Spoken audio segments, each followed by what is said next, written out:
வணக்கம். நீங்கள் பார்த்து கொண்டிருப்பது K24 தமிழ் நியூஸ். திமுகவை நம்பாதீர்கள், ஏமாற்றி விடுவார்கள். புதுச்சேரி பொதுக்கூட்டத்தில் த.வே.க. தலைவர் விஜய் அதிரடி உரை. தமிழக வெற்றிக் கழகத்தின் தலைவர் விஜய் இன்று புதுச்சேரியில் நடைபெற்ற பொதுக்கூட்டத்தில் கலந்து கொண்டு உரையாற்றினார். அவர் பேசுகையில், புதுச்சேரி மக்களுக்கு ஒன்று மட்டும் சொல்லிக் கொள்கிறேன், திமுகவை நம்பாதீர்கள், அவர்கள் நம்ப வைத்து ஏமாற்றி விடுவார்கள் என்று பகிரங்கமாக எச்சரித்தார். ஒன்றிய அரசு தமிழகத்தை மாநிலமாகவும் புதுச்சேரியை யூனியன் பிரதேசமாகவும் பார்த்தாலும் நாம் வேறு வேறு கிடையாது. உலகின் எந்த மூலையில் இருந்தாலும் அவர்கள் நம் உறவுகள்தான் என்றும் அவர் வலியுறுத்தினார். தான் தமிழகத்திற்கு மட்டுமின்றி புதுச்சேரி மக்களுக்கும் சேர்ந்து குரல் கொடுப்பேன் என்றும் அவர் உறுதியளித்தார். புதுச்சேரி அரசாங்கம் தமிழகத்தில் உள்ள திமுக அரசாங்கத்தை போன்றது கிடையாது என குறிப்பிட்ட விஜய், மாற்று அரசியல் கட்சி நிகழ்ச்சியாக இருந்தாலும் அங்கு வரும் மக்களுக்கு பாரபட்சமின்றி பாதுகாப்பு அளித்து கண்ணியத்துடன் நடந்து கொள்கிறது என்று புதுச்சேரி முதல்வருக்கு மனப்பூர்வமான நன்றியை தெரிவித்தார். இதை பார்த்தாவது தமிழகத்தில் உள்ள திமுக அரசு கற்றுக்கொள்ள வேண்டும் என்றும், ஆனால் அவர்கள் கற்றுக்கொள்ள மாட்டார்கள் என்றும் விஜய் சாடினார். தொடர்ந்து ஒன்றிய அரசுக்கு கண்டனம் தெரிவித்த அவர், புதுச்சேரிக்கு மாநில அந்தஸ்து கோரி பலமுறை தீர்மானம் அனுப்பியும் ஒன்றியம் கண்டுகொள்ளவில்லை. புதுச்சேரி மற்றும் காரைக்கால் பகுதிகளில் மூடப்பட்ட 5 மில்கள் மற்றும் பல்வேறு தொழிற்சாலைகளை மீண்டும் திறக்க ஒரு துருமுவை கூட கிள்ளி போடவில்லை. பல்லாயிரக்கணக்கான இளைஞர்களின் வேலை வாய்ப்புக்காக ஒரு ஐடி கம்பெனி உருவாக வேண்டும் என்ற எண்ணம் கூட அவர்களுக்கு கிடையாது. இந்திய அளவில் ரேஷன் கடைகளே இல்லாத இடம் புதுச்சேரிதான் என்றும் அவர் குற்றம் சாட்டினார். தமிழ்நாட்டை ஒதுக்குவது போல் புதுச்சேரியையும் ஒன்றிய அரசு ஒதுக்கக்கூடாது என விஜய் கண்டனம் தெரிவித்தார். இறுதியாக வரவிருக்கும் தேர்தலில் திமுக பாடம் கற்றுக்கொள்ளும் என்றும், த.வே.க. கொடி புதுச்சேரி தேர்தல் களத்தில் பட்டொளி வீசி பறக்கும், வெற்றி நிச்சயம் என்றும் அவர் நம்பிக்கை தெரிவித்தார். தொடர்ந்து இணைந்திருங்கள் K24 தமிழ் நியூஸ் செய்திகளுடன். என் நெஞ்சில் குடியிருக்கும்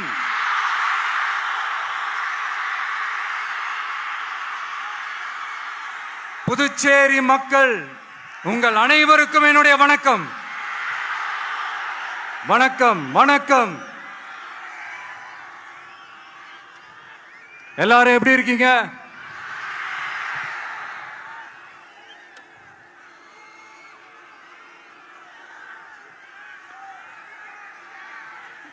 இந்த ஒன்றிய அரசுக்கு தான் தமிழ்நாடு ஒரு தனி மாநிலம், புதுச்சேரி ஒரு தனி யூனியன் பிரதேசம். அவங்களுக்கு தான் தமிழ்நாடு தனி, புதுச்சேரி தனி, இப்படிலாம் இருப்பாங்க. ஆனா நமக்கெல்லாம் அப்படி கிடையாதுங்க. நாமெல்லாம் வேறு வேறு கிடையாது, நாம் எல்லாரும் ஒண்ணுதான்.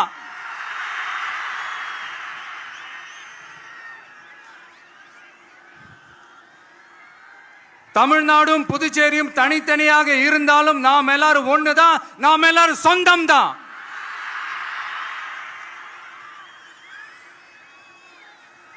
வேற வேற வீட்டுல, வேற வேற ஊர்ல, வேற நாட்டுல, வேற ஸ்டேட்ல இருக்கிறதுனால நாம் எல்லாரும் சொந்தங்கள் இல்லைன்னு ஆயிட முடியுமா?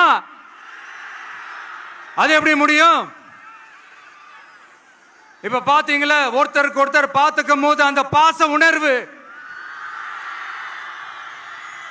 அதுதாங்க, அது மட்டும்தான். அது இருந்துட்டாலே போதும், வேற எதுவுமே தேவையில்லை.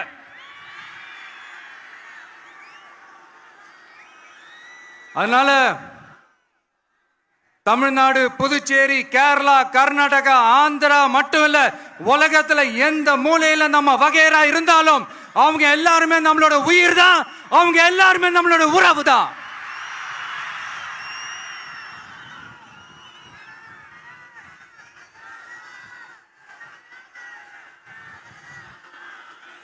புதுச்சேரினாலே உடனே ஞாபகத்துக்கு வர்றது மணக்குள விநாயகர், அரவிந்தர் ஆசிரமம், பில்லியனூர் மாதான் சொல்லி இவங்க எல்லாரும் ஞாபகத்தில் வருவாங்க. அது மட்டும் இல்ல, மகாகவி பாரதியார் அவர்கள் இருந்த மண், பாவேந்தர் பாரதிதாசன் அவர்கள் பிறந்த மண், அது மாதிரி இன்னும் சிறப்புகளை அடுக்கிக்கிட்டே போலாம். ஆனா அரசியல்னு வந்துட்டா ஒரு முக்கியமான விஷயத்தை பத்தி நம்ம சொல்லியே ஆகணும். 1977ல புரட்சி தலைவர் எம்ஜிஆர் அவர்கள் தமிழ்நாட்டில் ஆட்சி அமைச்சாங்க. ஆனா அதுக்கு முன்னாடியே 1974லயே இங்க புதுச்சேரியில அவங்களோட ஆட்சி அமைஞ்சது.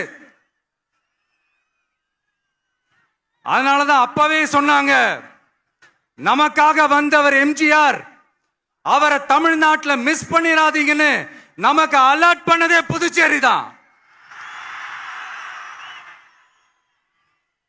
அப்படிப்பட்ட புதுச்சேரியை நம்மளால மறக்க முடியுமா? அது மட்டும் இல்ல, இங்க இருக்கிற மக்கள் தமிழ்நாடு மாதிரியே புதுச்சேரி மக்களும் என்ன கிட்டத்தட்ட ஒரு 30 வருஷமா என்ன தாங்கி பிடிச்சுக்கிட்டு இருக்கிறீங்க.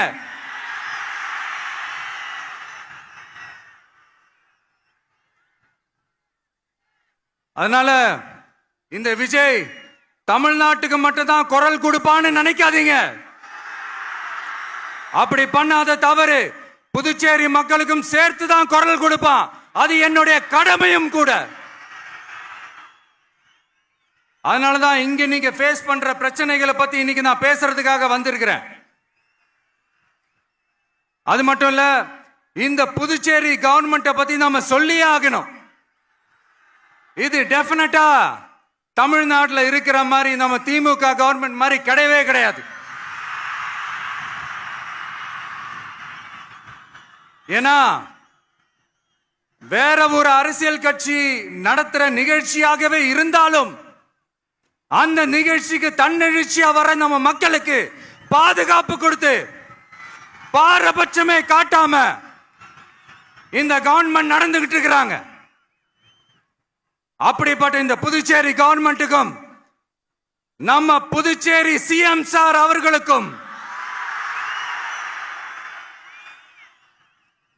இந்த நேரத்தில் என்னுடைய மனப்பூர்வமான நன்றிகளை தெரிவிச்சுக்கிறேன். இத பார்த்தாவது தமிழ்நாட்டில் இருக்கிற அந்த திமுக கவர்மெண்ட் கத்துக்கிட்டா நல்லா இருக்கும்.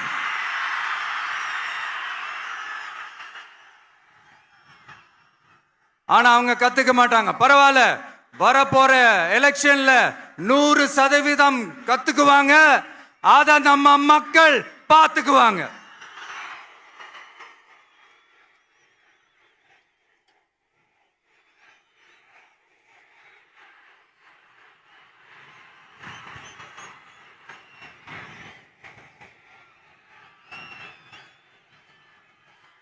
புதுச்சேரியில் இருக்கிற கவர்மெண்டோட கூட்டணி ஆட்சியில இருந்தாலும் புதுச்சேரிய ஒன்றிய அரசு எதிலையுமே கண்டுக்கல என்றது புதுச்சேரி மக்களான உங்களுக்கு நல்லாவே தெரியும்.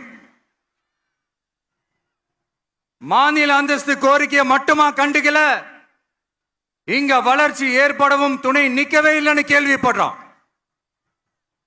இந்த புதுச்சேரிக்கு இன்னும் மாநில அந்தஸ்து கொடுக்கல. மாநில அந்தஸ்து வேணும்னு கேட்டு பல முறை சட்டசபையில தீர்மானம் போட்டு ஒன்றிய அரசுக்கு அனுப்பி வச்சுக்கிட்டே இருக்கிறாங்க. இந்த வருஷம் கூட மார்ச் மாசம் 27ஆம் தேதி 2025 அன்னைக்கு ஒரு தீர்மானம் போட்டாங்க. அது மாநில அந்தஸ்து வேணும்னு கேட்டு ஒன்றிய அரசுக்கு அனுப்புற 16வது தீர்மானம்.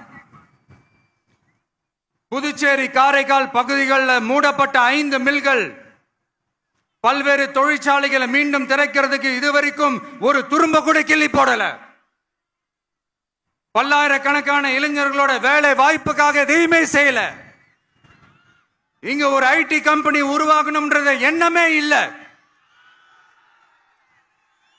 அதை பத்தி யார் பேசினாலும் அது அவங்க காதல விழவே விழல.